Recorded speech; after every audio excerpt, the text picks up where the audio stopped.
말씀은 사무엘상 30절 1절에 6절 말씀입니다. 다윗과 그의 사람들이 사흘 만에 시글락에 이르렀을 때 아말렉 사람들이 다 이미 네겝과 시글락을 침노하였는데 그들이 시글락을 쳐서 불사르고 거기에 있는 젊거나 늙은 여인들은 한 사람도 죽이지 아니하고 다 사로잡아 끌고 자기 길을 갔더라. 다윗과 그의 사람들이 성읍 이르러 본즉 성읍이 불탔고 자기들 아내와 자녀들이 사로잡힌지라. 다윗과 그와 함께한 백성이 울 기력이 없도록 소리를 높여 울었더라. 다윗의 두 아내 이스라엘 여인 아히노함과 갈멜 사람 나발의 아내였던 아비갈도 사로잡혔더라. 백성들이 자녀들 때문에 마음이 슬퍼서 다윗을 돌로 치자 하니 다윗이 크게 다급하였으나 그의 하나님 여호와를 힘입고 용기를 얻었더라. 아멘. 있습니다. 자, 오늘 제목은 생명을 존귀히 여기는 자라는 제목으로 말씀을 나누고자 합니다. 자, 우리의 생명은 하나님만이 창조할 수 있습니다. 요즘은 아무리 AI 시대라고 하지만 AI가 생명을 창조할 수는 없습니다. 우리 하나님께서 독생자 아들 예수 그리스도를 이 땅에 보내신 이유도 결국에는 생명을 살리기 위해서 오셨습니다. 그만큼 우리 하나님은 사람을 가장 존귀히 여기시고 창세기 말씀처럼 사람을 하나님의 형상으로 지으셔서 아담과 하와의 죄로 인하여서 빼앗겼던 그 생명을 다시 하나님은 되찾으시려고 예수 그리스도를 이 땅에 보내신 줄로 믿습니다. 본문의 다윗은 이새의 8번째 아들로 태어났습니다. 7명의 형들과는 달리 다윗은 외적으로는 굉장히 왜소했지만 강하고 용맹하고 지혜로웠습니다.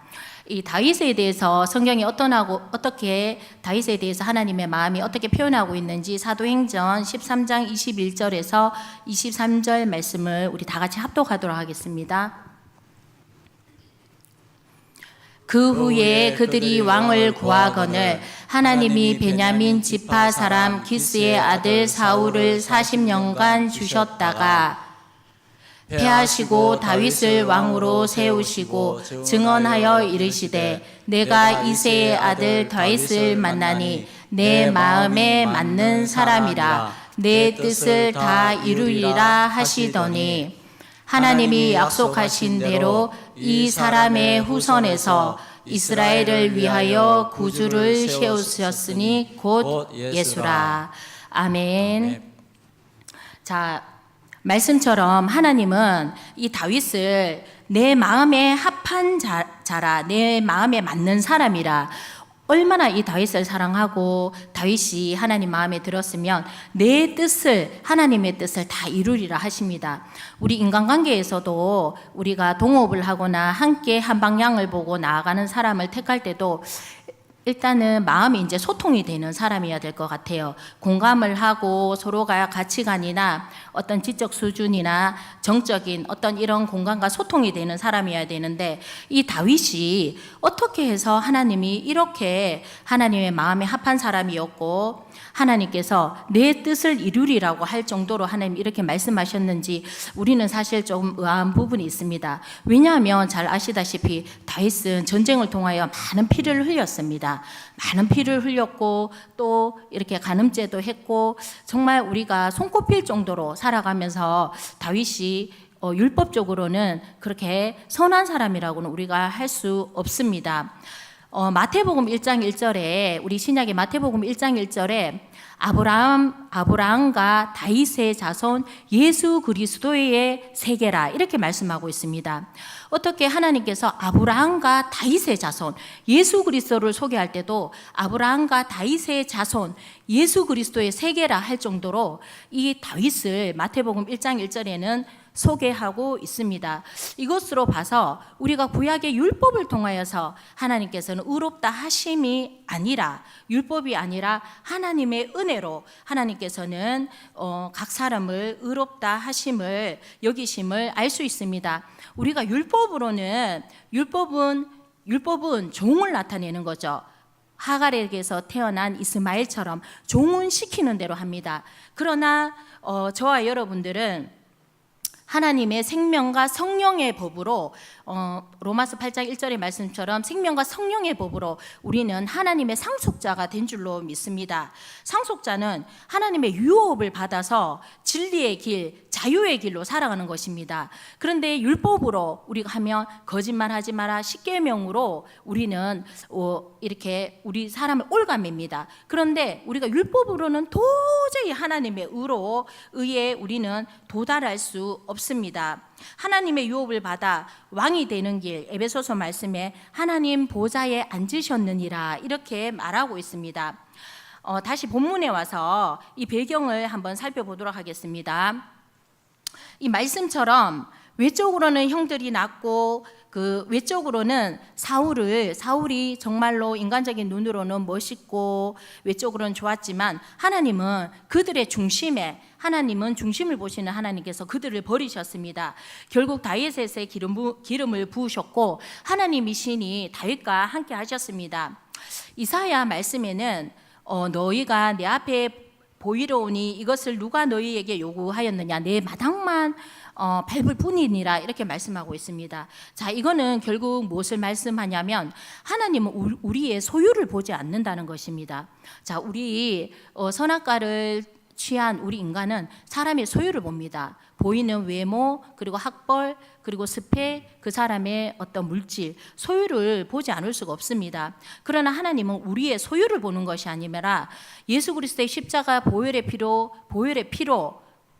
하나님의 자녀가 돼 우리의 존재를 우리 안에 있는 생명을 보시고 하나님은 우리를 존귀 여기심을 믿으시기 바랍니다. 출애굽 때 좌우임방 문설주에 어린 양의 피가 발라진 집은 죽음의 사자가 넘어갔습니다. 그러면 어린 양의 피가 발라진 그 집의 사람들이 자기 어떤 의를 내세웠습니까? 그런 게 아닙니다. 어린 양의 피, 예수 그리스도의 십자가의 보혈의 대속의 은혜만으로 우리는 하나님 앞에서 하나님의 상속자가 된 줄로 믿습니다. 우리가 어떤 율법에 우리의 의가 아닙니다. 우리의 율법의 의가 아니라 아담과 하와가 창세기에서 그 무화과 나무 잎으로 옷을 만들어 입어서 자기의 어떤 노력으로 자기의 어떤 인간의 암담한 본성은 그대로 둔 채 자기의 어떤 노력으로 수치심을 감추기 위한 인간적인 노력, 자신의 삶, 인생 모든 존재를 드리지 않은 가인의 삶과 같다는 것입니다. 그래서 우리는 하나님께서는 우리의 존재를 받으시는 겁니다. 존재, 우리의 소유가 아닙니다. 이 배경에서 다윗은 이스라엘에 있는 동안 하루도 편할 날이 없었습니다. 정말 풍전등화와 같은 인생이고 이렇게 참 다윗의 삶을 다 논할 수는 없지만 다윗은 계속해서 쫓기고 장인인 사울에게 계속해서 쫓기고 도망가고 600명의 자기의 가솔들을 데리고 먹고 사는 것에 급급해서 계속 가서 도망가다가 마침내 이스라엘의 원수인 블레셋 땅까지 망명하게 됩니다. 블레셋과 아말렉은 평생에 이스라엘을 괴롭히는 정말 앓는 이와 같은 그런 존재들인데 결국 이스라엘과 대치하고 있는 블레셋으로 이 망명하기까지 참 이 다윗의 삶은 정말로 처참하고 수치심 이루 말할 수 없는 그런 어떤 불안과 힘든 가운데 있었습니다. 우리가 메슬로우의 그 5가지 인간의 우리가 욕구를 보면 가장 하위 욕구가 뭐냐 하면 의식주의 욕구입니다. 우리 인간이 먹고 사는 문제가 해결이 되었을 때 그 다음에 우리의 인간의 욕구가 뭐냐면 안전의 욕구입니다. 그리고 사회적인 욕구, 그리고 존경의 욕구, 최고 상위 욕구가 자아실현의 욕구인데 그래서 그렇기 때문에 이제 북한 사람들이 다 굶어 죽기 때문에 목숨을 걸고 이제 중국으로 탈출을 하죠. 탈출을 해서 먹고 사는 것은 해결이 되지만 언제 북송될지 모르는 그런 위험 가운데 있기 때문에 그런 어떤 안전을 위해서 또 이렇게 제3국을 통해서 몽골과 미얀마 뭐 다른 삼국을 통해서 한국으로 오게 됩니다. 이렇듯이 한국에 와서 어떤 상담과 어떤 상담과 교제와 여러 가지 통로를 통하여서 사회적 욕구 그리고 존경의 욕구 마침내 다시 또 어떤 자기의 학업과 여러 가지 다른 어떤 그런 걸로 통해서 자아 실현의 욕구를 채우게 되는데 지금 다윗은 가장 인간의 하위 욕구인 의식주의 욕구와 안전의 욕구도 해결되지 않는 이런 진퇴양난의 위기에 있습니다. 그래서 이 다윗은 새도 아니고 박쥐도 아닌 그런 입장이 되었습니다. 어떻게 보면 자기가 골리앗을 무찌르고 많은 사람을 죽였던 그런 나라에 빌붙어 가지고 변방인 시글락에 머물게 됩니다. 그런데 그 시글락에 있는 아기스 왕에게 나는 이제 사울과 이제 대적 관계다 이렇게 사울과 원수인 척하며 이제 아기스 왕에게 충성스러운 척을 했습니다. 그래서 1년 4개월 동안 머무르면서 다윗은 아말렉 사람을 쳐서 한 사람도 남기지 않고 죽이고 전리품을 챙겨서 아기스 왕에게 다 바친 겁니다. 그래서 왕이 그러면 이 전리품이 어떻게 가져온 거냐 이렇게 물었을 때 이스라엘 변방을 쳐가지고 내가 얻어온 전리품입니다. 이러니까 아기스 왕이 너무 기뻐한 거예요. 다윗이 사울과 이제 원수가 됐구나, 이제 내 편이구나 이렇게 하면서 그 아기스 왕의 환심을 사게 됩니다. 당연히 이제 왕은 매우 이제 좋아하게 된 거죠. 그런데 그 중에 이제 그 아말렉 사람 중에 죽인 사람 한 명이라도 살아서 아기스 왕에게 왕이 아닙니다. 다윗은 지금 저기 가증스럽게 거짓말하고 저렇게 위장하고 있습니다. 이렇게 말하면 다윗과 다윗의 군대들은 엄청나게 위험한 그 절대절명의 시간을 이렇게 보내고 있는 풍전등화와 같은 이런 삶이었습니다. 다윗의 위선적인 행동은 불안했고 너무나 두려움과 공포의 가운데 있었지만 다윗의 중심은 하나님을 사랑했습니다. 하나님을 사랑했고 너무나 힘들고 위태로운 이런 상황이었습니다. 이때 상황을 시편 23편 4절의 말씀으로 성경에서는 어떻게 기록하고 있는지 우리 다 같이 합독하도록 하겠습니다. 내가 사망의 음침한 골짜기로 다닐지라도 해를 두려워하지 않을 것은 주께서 나와 함께 하심이라. 주의 지팡이와 막대기가 나를 안위하시나이다. 아멘. 다윗이 내가 사망의 음침한 골짜기로 다닐지라도 해를 두려워하지 않는 것은 주께서 나와 함께 하심이라 이렇게 고백할 만큼 다윗은 사방이 적들로 둘러싸인 그곳에서 하나님만을 의지할 수밖에 없는 그런 상황 가운데 생각지 못한 위기가 닥쳤습니다. 다윗의 위성적인 충성 중에 이스라엘과 블레셋과의 전쟁이 발생했습니다. 이때 이 난처한 상황에 모든 군대가 다 동원이 되었습니다. 자신이 이스라엘 나라를 그런 쳐야 하는 순간이 되었습니다. 그런데 항상 우리가 어떤 그런 순간에는 하나님을 또 피할 길을 주시죠. 왕은 다윗이 출정하는 것을, 왜냐하면 장군이었고 굉장히 다윗이 전쟁에 능했잖아요. 출정하는 것을 찬성했지만 신하들은 안 됩니다. 다윗이 언제 돌변하여서 우리를 배신할지 모릅니다. 그렇게 해서 다윗의 그 전쟁에 나가는 것을 반대해서 다윗은 또 연기를 하게 되죠. 정말 아쉽다라는, 충성한 기회를 놓쳤다라는 이렇게 아쉬운 자세를 취하면서까지 자기가 목숨을 위하여서, 자기 군대를 지키기 위하여서 위선의 탈을 썼던 것입니다. 목숨이 뭔지 이렇게 비구를 했던 것입니다. 우리가 그리스도인이지만 또 세상에 내일부터 우리를 이제 직장 생활을 하면 때로는 정말 수준에 맞지 않는 상사한테, 때로는 또 마음이 없는 또 아부도 떨어야 될 때도 있고, 또 먹고 살아야 되기 때문에 또 비굴 해야 될 때가 있습니다. 그러면 율법적으로 니와 거짓말하노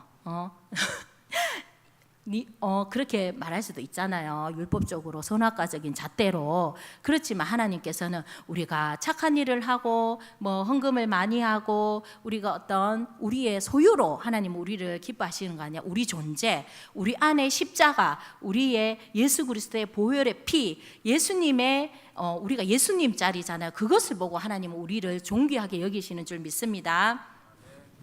그래서 다윗은 정말 이스라엘에서는 너무나 탁월한 왕이었지만 정말 인간적으로 너무나 비참하고 비굴한 그런 삶을 살았습니다. 그런데 이 생각지 못한 위기가 뭐냐면은 이렇게 가벼운 마음으로 이제 됐다. 아기스 왕이 그래 이제 출정 안 해도 된다 이래서 시글락에 돌아왔는데 이 돌아온 무리가 너무나 절망할 수밖에 없었던 것이 아말렉이랑 그동안 다윗이 아말렉을 쳐가지고 막 갖다 바쳤잖아요. 아기스 왕에게. 근데 이 다윗 왕이 전쟁에 출정했다는 말을 듣고 아말렉이 이때다 저 다윗 죽여야 된다 이래가지고 아말렉 군대가 막 쳐들어온 거예요. 쳐들어와가지고 이 시글락에 있는 한 사람도 남김없이 본문에 보면 처자들과 그 아내들과 자녀들을 다 붙잡아 가게 된 것입니다. 다윗에게는 절대절명의 위기가 왔고 함께한 그 모든 사람이 정말로 기력이 없도록 울었다라고 말씀에는 나타나고 있습니다. 근데 엎친 데 겹친적으로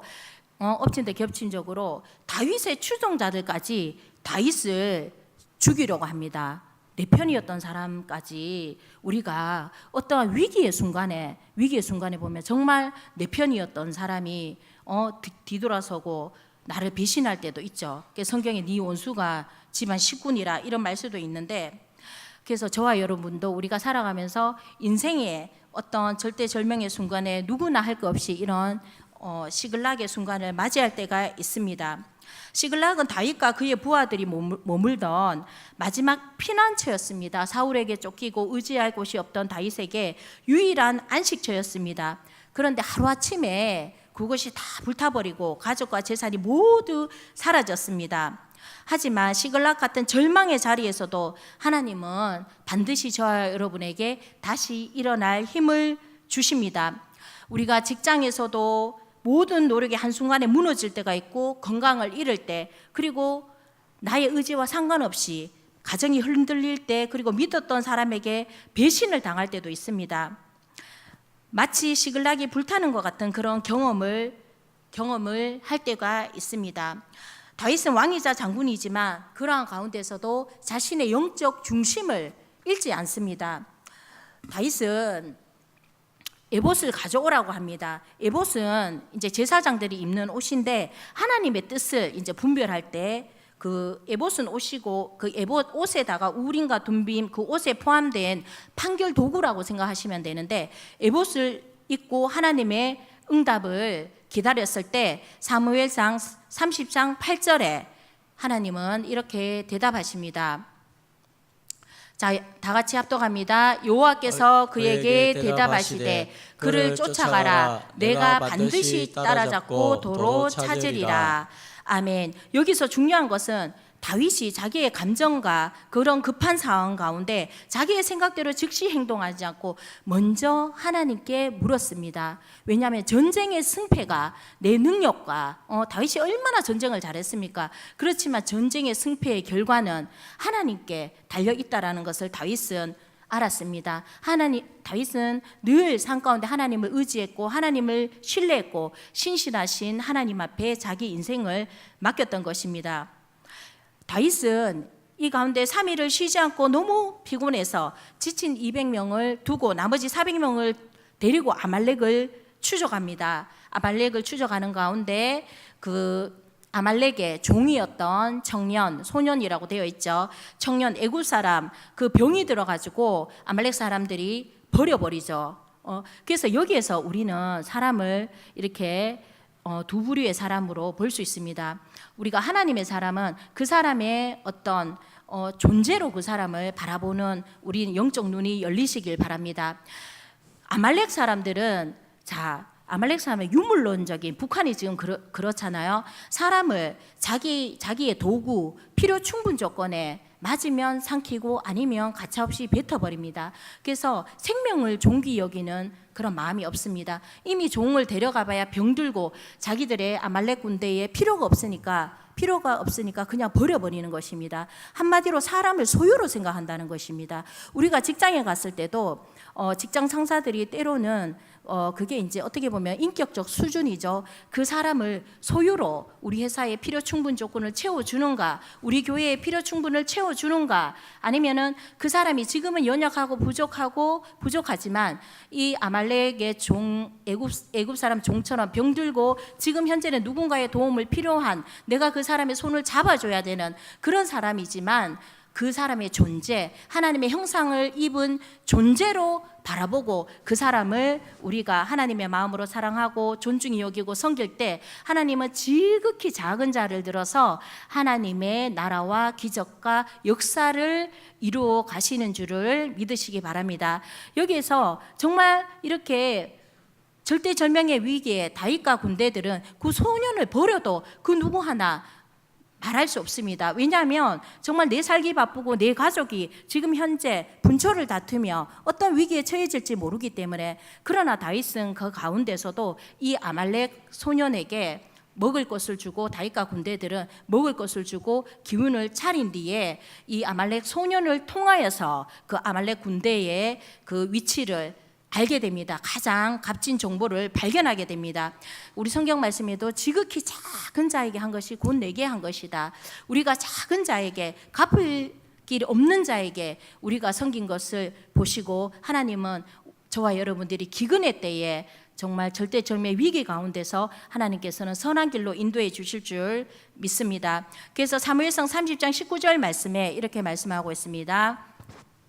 다 같이 합독합니다. 다윗이 모든 것을 도로 찾았고 잃은 것이 아무것도 없었더라. 마침내 다윗은 그 빼앗긴 아말렉 군대를 다 무찌르고 빼앗긴 것을 다시 다 찾습니다. 전리품이 얼마나 많았던지 다윗의 전리품이라고 외칠 정도였습니다. 다윗은 그 전리품을 가지고 시글락으로 이제 돌아왔습니다.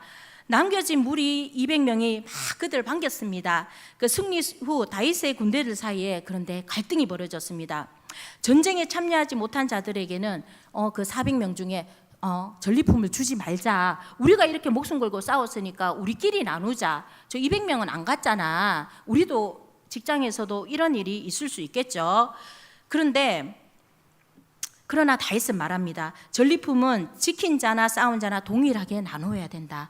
이렇게 다윗은 어떤 다윗의 리더십을 보면 목적 지향적인 리더십과 관계 지향적인 리더십의 균형을 이룬 것을 알 수 있습니다. 리더자는 목적이 분명해야 됩니다. 이 산인가배 해서 우리가 따라갔으면, 근데 아이고 이 산이 아니고 저 산인가배 해서 또 따라갔습니다. 아이고 아까 그 산이네. 이렇게 목적이 불분명해서는 안 됩니다. 목적이 분명하고, 그러나 그 목적만을 달성하기 위해서 따라가다가 이 관계가 깨지고 이 상황의 유동성, 유도리라고 하죠. 그게 없으면 오히려 생명을 살리는 것이 아니라 생명을 죽이는 어떤 공동체를 파괴하는 이런 결과가 있습니다. 그렇기 때문에 이 다윗의 목적 지향적인 리더십은 하나님을 사랑하고 그의 나라와 그의 의를 먼저 구하는 목적 지향적인 리더십과 정말 생명을 존중히 여기는 그런 리더십을 가진 사람이라는 것을 알 수 있습니다. 그리고 하나님의 축복은 이렇게 나눌 때 더 커지고 공동체를 통해 완성이 되어집니다.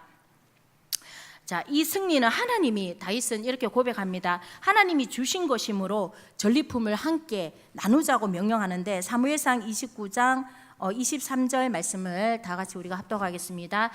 다윗이 이르되 나의 형제들아, 여호와께서 우리를 보호하시고 우리를 치러 온 그 군대를 우리 손에 넘기셨은즉 그가 우리에게 주신 것을 너희가 이같이 못하리라. 아멘. 다윗은 우리의 업적이 어떤 것을 이루었을 때 우리는 자칫 교만해질 수 있습니다. 아이고 내가 잘나가지고 나 아니면 누가 이래 하겠노? 나 아니면 교회가 부흥하겠나? 이런 있잖아요. 그런데 다윗은 이런 가운데서도 온전히 하나님만을 높입니다. 그렇기 때문에 이런 정치기적인 마인드를 가지고 있습니다. 이 전리품도 내 것이 아니라, 그럼 다윗 혼자서도 이렇게 취해도 되잖아요. 근데 다윗은 이 전리품조차도 내 것이 아니라 하나님께서 전쟁에서 승리하게 하게 하셨기 때문에 정직이적인 마인드, 저와 여러분은 시간도 나에게 허락하신 건강도 물질도 이게 내 것이 아니라 내 것이라고 생각하는 순간 우리가 손이 오그러들고 다른 사람한테 베풀려고 하면은 아까운 마음이 듭니다. 아까운 마음이 들잖아요. 시간도 나 바쁜데 어떻게 내가 이거 이렇게 내 할 일도 많은데 돈도 아이고 참 요번 달 카드값 월급은 스쳐 지나가는데 어떻게 밥 한 끼 사줘 커피 한 월급은 그냥 스쳐 지나가는데 내 통장을 스쳐만 지나가는데 할 수 없습니다. 그러나 우리가 정직이적인 마인드를 가질 때 우리가 내 것이 아니라 하나님 것이고 그런 마인드를 가진 사람만이 내 인생, 내 존재를 하나님 앞에 드린 그런 아벨의 제사, 하나님께서 받으시는, 연락하시는 그런 복된 삶이 될 줄로 믿습니다. 그래서 우리가 잃어버린 것, 빼앗긴 것, 무너진 것들은 우리가 하나님 안에 있을 때 하나님 때에 하나님은 반드시 손으로 하나님은 회복시켜 주시고 하나님은 다시 빼앗긴 것을 하나님은 찾을 수 있도록 도와주시는 하나님이십니다. 어쩌면 저와 여러분들이 지금 현재에 지금 정말 내 가정이 아니면 내 사업체가 이렇게 시글락이 불타는 것처럼 아니면 내 심령이 일단은 불타는 이런 위치에 있는 분도 계시다고 생각합니다. 그렇지만 하나님은 반드시 그 가운데 하나님을 찾고 하나님을 신뢰하고 하나님 앞에 내 인생을 내 존재를 드릴 때 하나님은 반드시 다시 세우시는 분이신 것을 반드시 믿으시기 바랍니다. 그래서 다윗은 이 다윗의 삶을 통하여서 마태복음 1장 1절에 정말 아브라함과 다윗의 자손 예수 그리스도의 세계라, 예수 그리스도의 세계를 소개할 때 하나님은 아브라함과 다윗의 자손이라고 이렇게 고백하실 만큼 그 영원한 생명의 세계, 이 생명의 소중함, 이 예수 그리스도를 통해 하나님은 이렇게 나타내고 계십니다. 다윗은 영웅에서 역적으로 버려져 피곤하고 공고하고 위선적이고 비열할 정도의 상황까지도 다윗은 처했습니다. 정말로 모진 인생입니다. 그러나 그에게 하나님은 함께 하실 때 하나님은 그 목동 다윗을 장군 다윗을 왕인 다윗을 이스라엘의 황제로 하나님은 존귀하게 세워 주셨습니다. 즉 전화위복의 복을 허락하셨습니다. 우리에게 그런 소망을 가지고 자 여러분들이 어떠한 삶 가운데에서도 이런 시글락에 이런 상황이 처해진 분이 있으시다면 이러한 기적이 우리와 함께 하기를 하나님을 신뢰하고 기도하는 자 여러분들이 되시길 바랍니다. 아멘.